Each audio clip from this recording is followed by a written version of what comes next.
Təyyarəmiz 3110 kilometr məsafəni qət edərək Almaniyanın cənubuna, Münxenə çatır.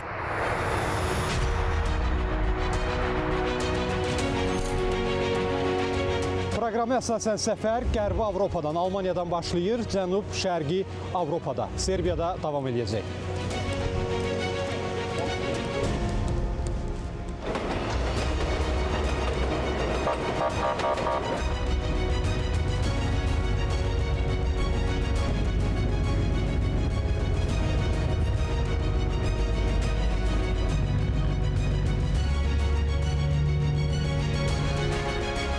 Hələlik isə Münxendə qoca qitənin hansı risklərlə üz-üzə qaldığı və çıxış yolları müzakirə ediləcək. Münxen Təhlükəsizlik Konfransı növbəti 62-ci dəfə dünya liderlərini bir araya gətirir.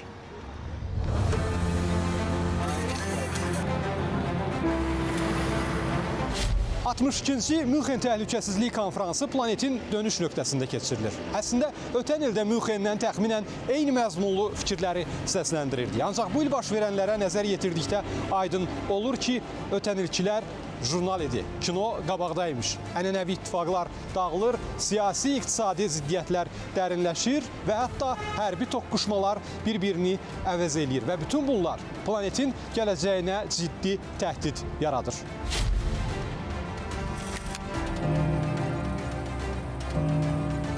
Liderlər Münxendə təlatümlərdən çıxış yollarını axtaracaqlar.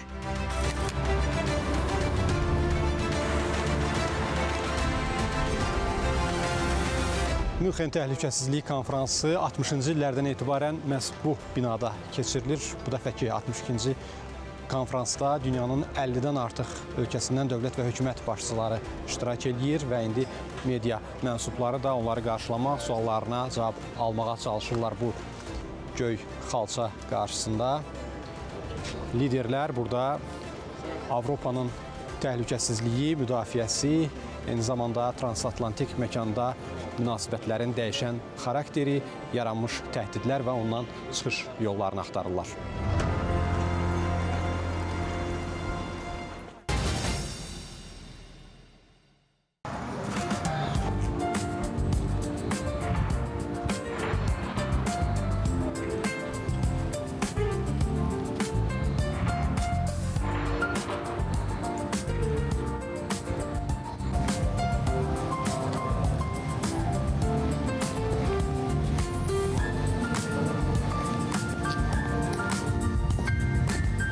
Münxen Almaniyanın iqtisadi mərkəzlərindən biridir. İşsizliyin ən aşağı olduğu bu şəhərdə tarixlə müasirlik qovuşur həm də. Bugün şənbə günü olduğundan küçələrdə sakitlikdir. Münxenlilər təbii ki, işə tələsmirlər.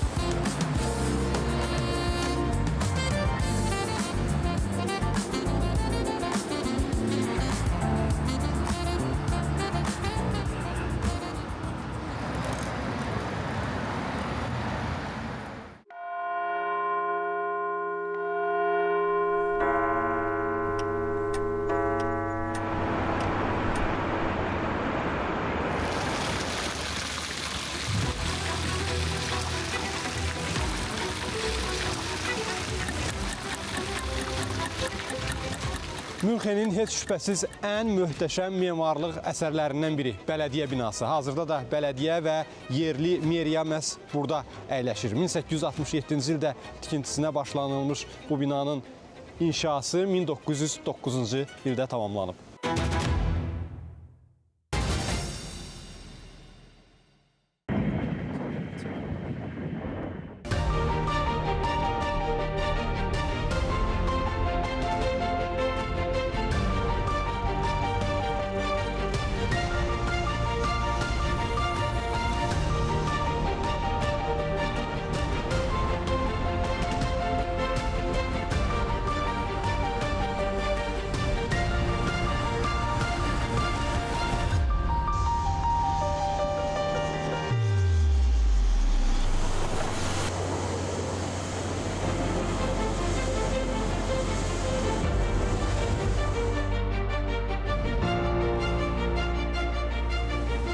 Prezident İlham Əliyevin Münxen Təhlükəsizlik Konfransına dəvət edilməsi təsadüfi deyil. Azərbaycan Avropanın ona dəy ölkəsi ilə strateji tərəfdaşlıq əlaqələrinə malikdir. Eyni zamanda ölkəmiz qoca qitənin enerji təhlükəsizliyində müstəsna rol oynayır. Digər bir tərəfdən Azərbaycanın yerləşdiyi bölgədə yaratdığı sülh və sabitlik bütün dünyada diqqətlə izlənilir.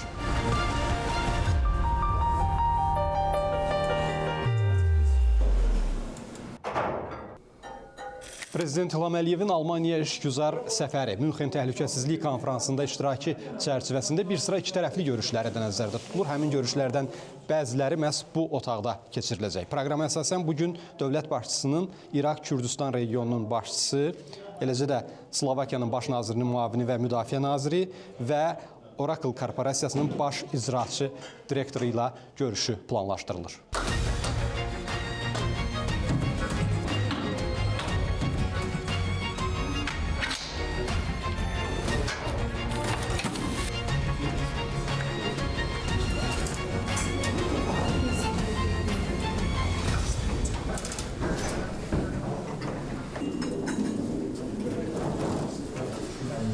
Dostmuşuq, nə baxarıq da.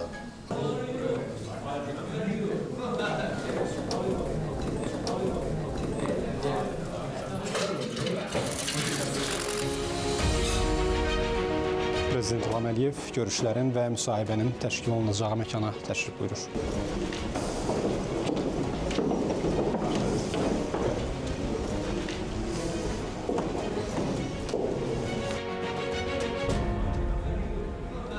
Görüşün iştirakçıları artıq görüş məkanındadılar.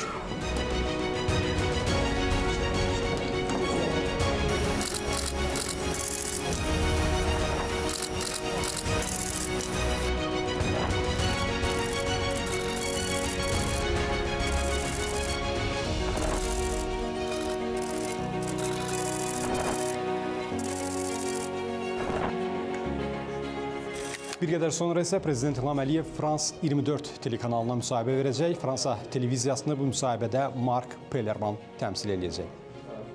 Qeyd eləyək ki, bu Azərbaycan liderinin Frans 24 telekanalına növbəti müsahibəsidir. Bundan əvvəl 2020-ci ildə 2-ci Qarabağ müharibəsinin gedişində və 2021-ci ildə Azərbaycan liderinin bu televiziyaya müsahibələri baş tutdu.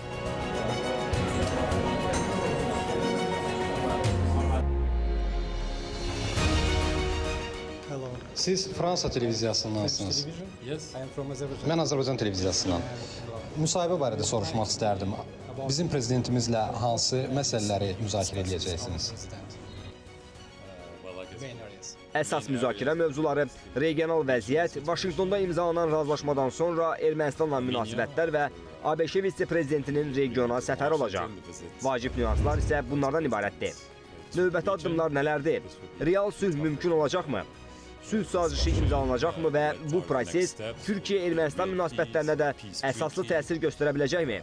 Həmçinin Azərbaycanla Fransa arasındakı münasibətlərdən də danışacağıq. Bu münasibətlər bir müddət yaxşı deyildi, ancaq görünür, indi müsbət irəliləyiş var. Əgər vaxtımız olsa, Rusiya ilə əlaqələrə də biraz toxunacağıq.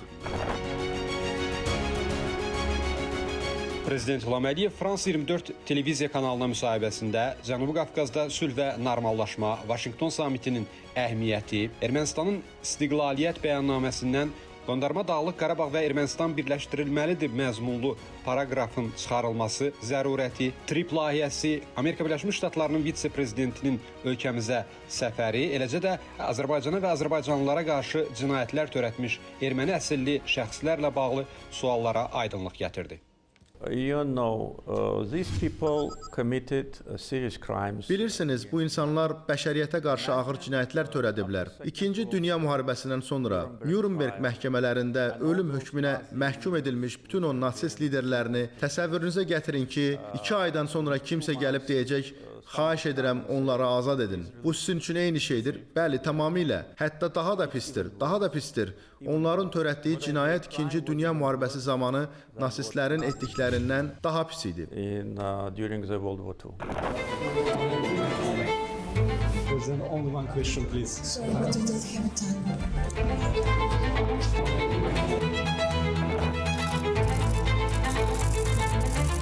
Sülh prosesi nəticəsində Azərbaycan üçün tamamilə yeni imkanlar yaranıb. Belə ki, Türkiyədən Ermənistan və Azərbaycan üzərindən Mərkəzi Asiyaya uzanan yeni nəqliyyat və ticarət bağlantısı formalaşır. Eyni zamanda siyasi iradə mövcuddur ki, Azərbaycan həm Türkiyə, həm də İsraillə yaxşı münasibətlərini davam etdirsin. Ermənistanla sülhə nail olsun və bununla da regionun əsas dövlətlərindən birinə çevrilsin. Görüş zamanı Suriyaya dəstək məsələsi də müzakirə olundu. Suriya hazırda keçid mərhələsindədir və Azərbaycan bu ölkəyə həm qaz təchizatı, həm də siyasi məsləhətlər baxımından dəstək göstərir. Çünki Azərbaycanda xristianlar, yəhudilər və müsəlmanlar arasında dinc və mədəni dialoq mövcuddur. Bu birgə yaşayış modeli hazırda bir çox ölkələrin ehtiyac duyduğu nümunədir.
Akreditasiyamız bizə konfransın keçirildiyi və liderlərin müzakirələr apardığı binaya daxil olmağa icazə verməlidir.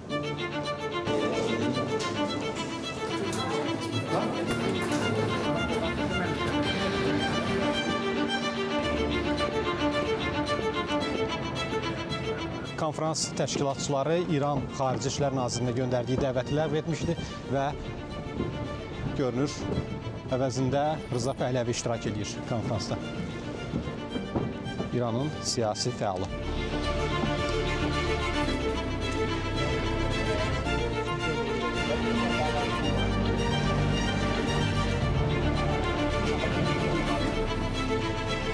Alman mediası Münxen təhlükəsizlik konfransı qədər Rusiya-Ukrayna münaqişəsinə də yer ayırır. Məsələn, bugünkü nəşrlərdən birində Amerika Birləşmiş Ştatları prezidenti Donald Trump'ın Ukraynadan ağırlı güzəştlər gözləntisi mövzusuna manşetdə yer verilir.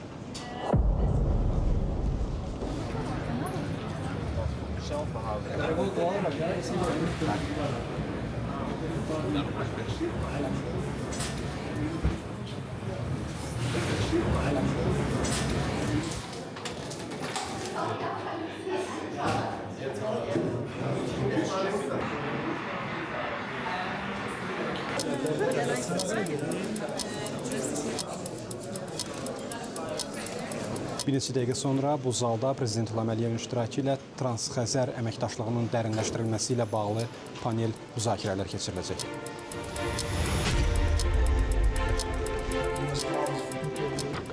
Tədbirin moderatoru son hazırlıqları həyata keçirir.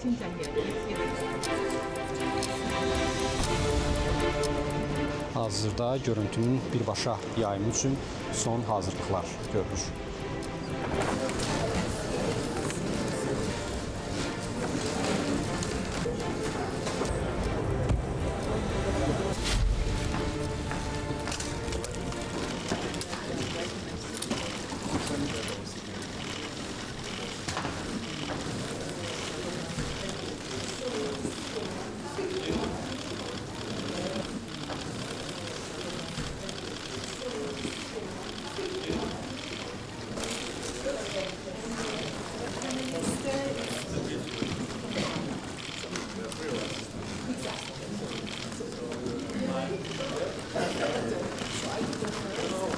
Nice to see you.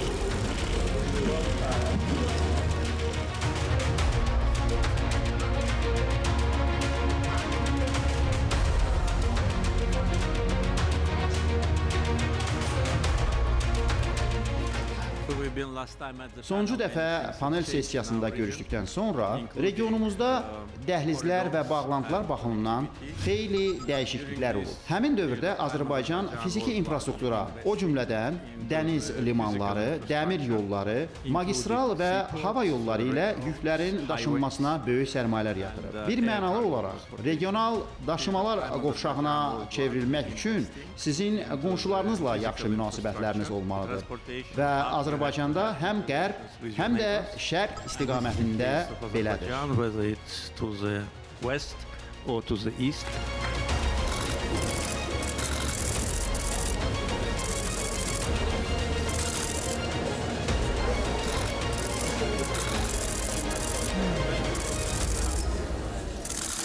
Azerbaycan jest yaparak Ermenistan'a petrol dahil enerji de sağlıyor ve aslında bunlar bile bölgenin ekonomik kalkınması için, istikrarı için ne kadar önemli olduğunu gösteriyor ama kalıcı bir barış imzaladıktan sonra bunun çok daha ötesinde hem Türkiye'ye, Azerbaycan'a, Ermenistan'a, Gürcistan'a yani bu bölgedeki ülkelere ama Asya'ya da Avrupa'ya da çok büyük faydası olacaktır. Ve güneyimize de yine bu kalkınma projesiyle beraber Körfez ülkeleri dahil ve ötesine çok önemli katkılar sağlayacaktır. Azərbaycan televiziyasından. Merhaba, sağ olun, siz nasılsınız? Bölgemizdə sülhlə bağlı baş verən son prosesləri, TRIP layihəsi, Vaşinqton samiti, Amerika Birləşmiş Ştatlarının vasitəsilə ilə davam etdirilən proses, bu mövzularla bağlı fikirlərinizi bölüşmenizi istəyərdim. Burada gördüğünüz gibi bütün dünyanın her köşesinden insanlar geliyor. Siyasetten gelenler var, bürokrasilerden gelen var, çeşitli iş insanları geliyorlar. Değişik kurumlardan gelenler var. O da biz de Azerbaycan'la omuz omuza, hakkımızı, hukukumuzu savunmak bakımından iyi bir ortam buluyoruz. Buraya bizim haklı olduğumuz davamızı bütün dünyaya anlatmaya fırsat buluyoruz. Bunları anlatıyoruz, bunları konuşuyoruz. Bizim şimdi burada işte zaman zaman gündeme geliyor Ermenistan'la münasebetler. O konuda Azerbaycan'ın çok samimi, çok açık olduğunu, barış elini uzattığını ve bu barış elinin mutlaka tutulması gerektiğini, dolayısıyla bölgeye barışın, istikrarın, huzurun gelmesi için, ekonomik refahın gelmesi için bu Azerbaycan'ın tekliflerin karşılanması gerektiğini, Türkiye, Azerbaycan omuz omuza iki devlet, tek millet olarak Kafkasya'ya barış huzurun gelmesi için dün de bugün de büyük bir azim ve kararla çalışıyor.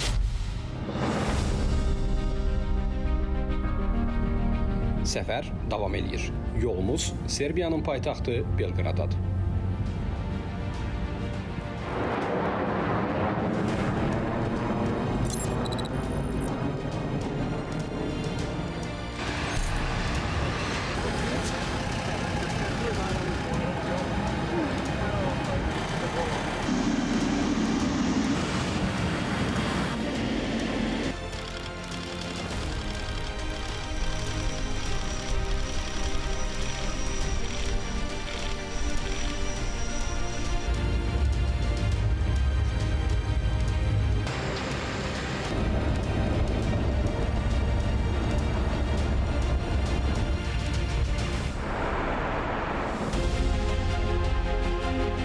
Azərbaycan və Serbiyanı yüksək səviyyəli siyasi dialoq, strateji, tərəfdaşlıq münasibətləri bağlayır. Münasibətlərin xarakteri özünü iqtisadi əməkdaşlıqda da göstərir. İki ölkə arasında ticarət dövriyyəsi son 5 ildə 28 dəfə artaraq 20 milyon dollardan 560 milyon dollara çatıb.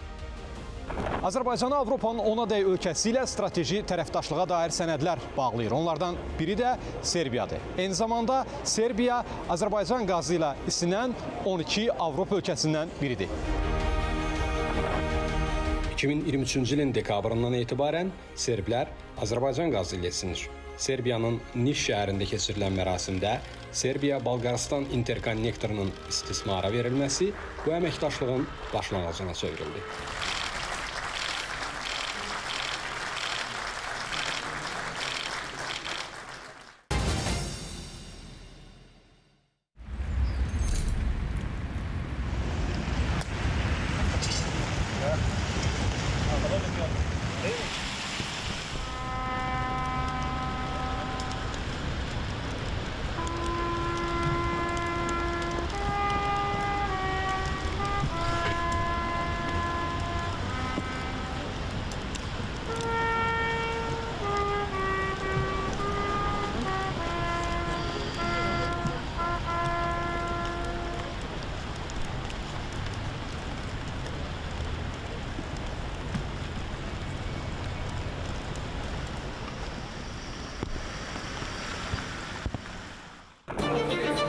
Serbiya sarayının qarşısını Azərbaycan və Serbiya bayraqları bəzəyir. Bir qədər sonra burada Azərbaycan liderinin rəsmi qarşılanma mərasimi olacaq. Yağışlı havaya baxmayaraq son hazırlıqlar görülməkdədir.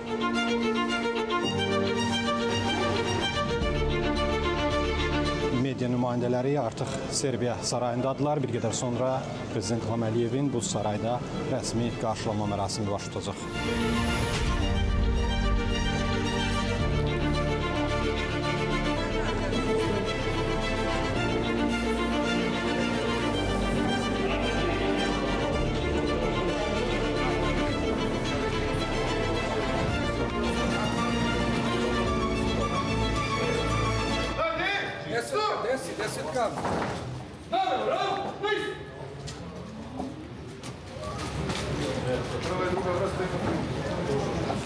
Siz Türk müsünüz? Yok, Sırbım ama Türkiye'de yaşadım. Oradan biliyorum. biliyorsun. Evet, evet. Yağışlı hava səbəbindən qarşılanma mərasimi sarayın qarşısındakı bağlı hissədə təşkil olunur. Fəxri Qaraol rəsmi qarşılanma üçün son hazırlıqları həyata keçirir.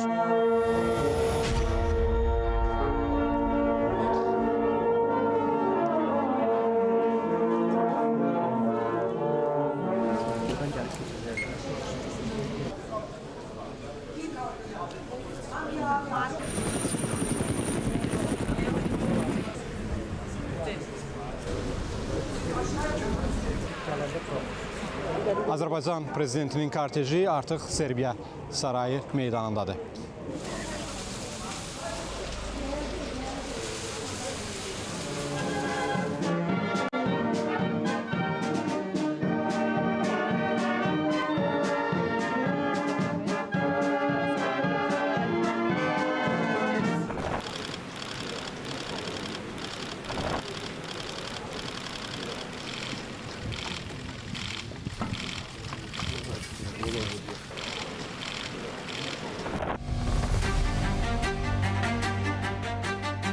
Bu bağlı qapılar arxasında hazırda Azərbaycan və Serbiya liderlərinin görüşü davam edir.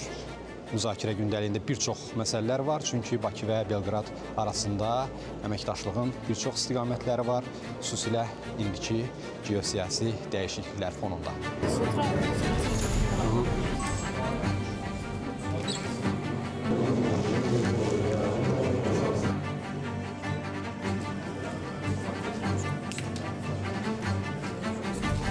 Bir qədər sonra isə burada Azərbaycan və Serbiya liderlərinin də iştirakı ilə Strateji Tərəfdaşlıq Şurasının birinci iclası keçiriləcək.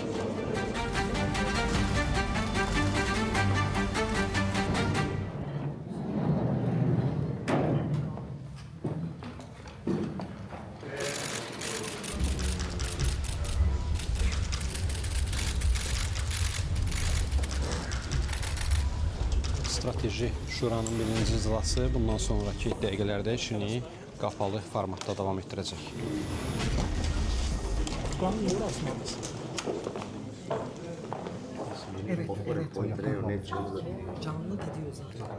Hazırda bağlı qapılar arxasında Azərbaycan və Serbiya arasında Strateji Tərəfdaşlıq Şurasının birinci iclası davam edir.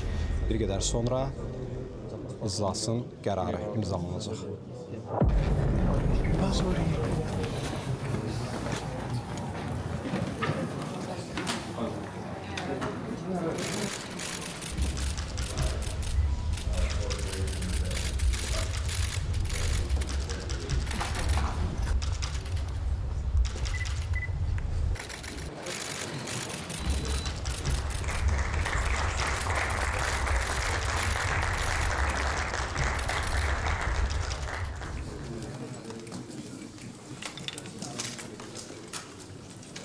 Liderlər gün ərzində aparılan müzakirələrə indi mətbuata verəcəkləri açıqlama ilə yekun vuracaqlar. Məhz bu zalda.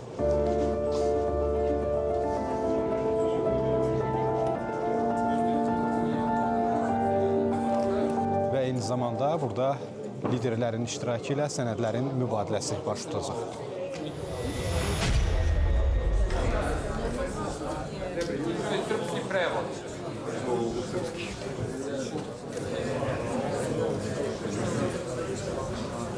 və bir qədər sonra liderlər bu tribunalardan Azərbaycan və Serbiya qarşısında dayanan birgə prioritetlər və birgə gündəlik barədə mesajları ifadə edəcəklər.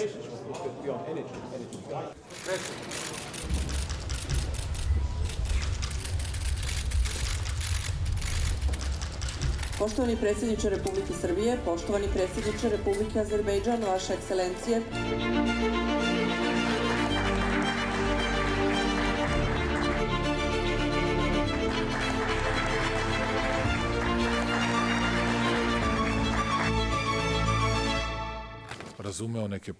Biz bir-birimizlə məsləhətləşdik, mən ondan öyrəndim. Bəzi prosesləri özüm müşahidə etdiyimdən daha yaxşı, daha dərindən dərk etdim. Bizim elə əlaqələrimiz var ki, nə vaxt böhran baş versə, bir-birimizə açığıq və bir-birimizlə danışırıq. Naša saradnja raste u svim sferama društvenog života.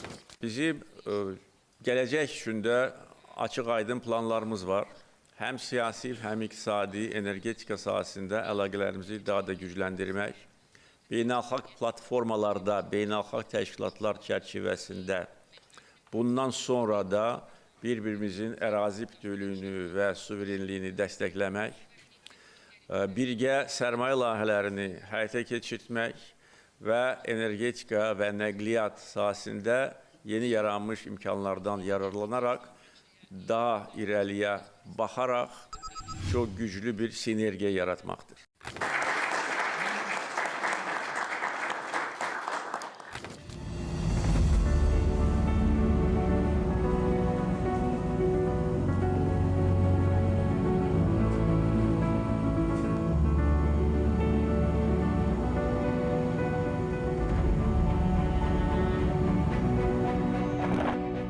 Beləliklə, Azərbaycan liderinin Avropa turnesi ikitərəfli əməkdaşlıq əlaqələrini inkişaf etdirmək, regional sabitlik və tərəfdaşlığı gücləndirmək, ölkəmizin gələcəyə baxış konsepsiyasını və imkanlarını daha bir neçə platformada ifadə etmək baxımından əhəmiyyətlidir.